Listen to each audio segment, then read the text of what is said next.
ati akka malee jabina kormiti Yesus inanone erga naaf taate yaa of gaachana koo sirrattaan of gaate dhiisera waa'ee koo darbannaa harka diinaa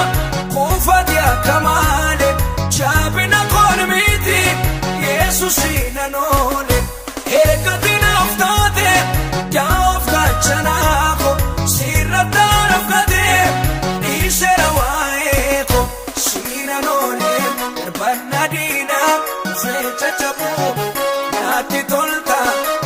maqaa kee waamee ol qabu ciisen beeka Yesus bobaan kee jalli gaaddisa halleluuyaa faarseen maqaa kee hundaa caalchisa ciisen beeka Yesus bobaan kee jalli gaaddisa halleluuyaa waamee maqaa kee machaan barsiisa.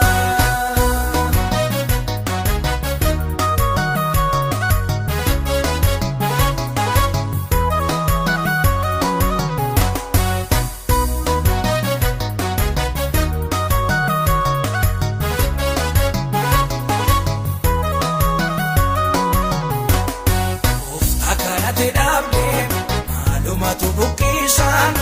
akka muka bisaan qarqaraan laliisaan caamsa yoo dheeraates kookiin irrukutu gaaddisa kee jaala homtuu nan butatu gooftaa kanatti dhaabde maalumatu buqqisaan akka muka bisaan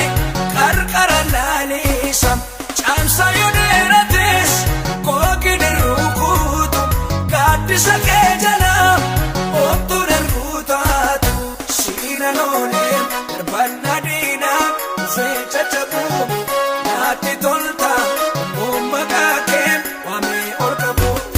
ciisen beeka Yesus bobaan kee jalli gaaddisa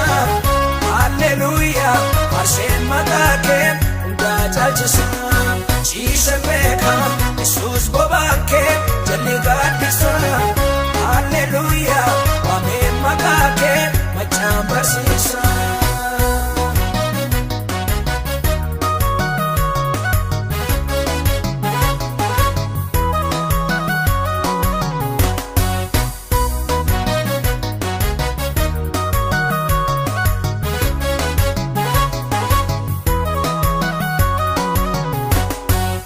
Durkaana turre sanyii koo sakaasin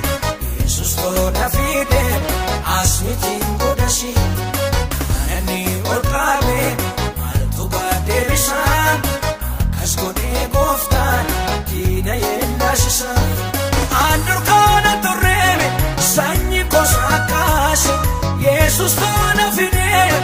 asmitiin godhashi kanani ol qabe maaltu baaddeebisaan akkas godhee gooftaan sinanone darbannaa diinaa dhufee chachabu naatti tolta maqaa kee waamee ol qabu ciisen beeka Yesus bobaan kee